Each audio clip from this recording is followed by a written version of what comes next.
شاہ صاحب کی ایک قیمتی وصیت۔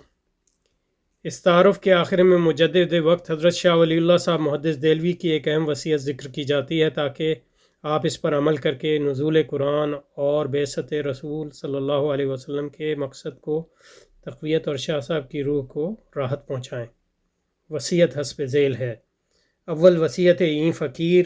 چنگ زدن است و کتاب و سنت در اعتقاد و عمل و پیوسته به تدبر هر دو مشغول شدن و هر روز حصه از هر دو خواندن و اگر طاقت خواندن ندارد ترجمه ورقی از هر دو شنیدن۔ اس فقیر کی پہلی وصیت یہ ہے کہ اعتقاد اور عمل دونوں میں کتاب اور سنت رسول یعنی قرآن و حدیث کو نہایت مضبوطی سے پکڑیے اور ہمیشہ برابر کنٹینیوسلی دونوں میں تدبر یعنی غور و فکر جاری رکھیں اور ہر روز دونوں کا کچھ حصہ ضرور پڑھیں یعنی قرآن میں سے بھی اور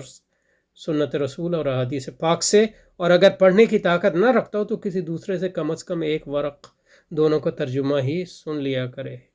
انشاءاللہ۔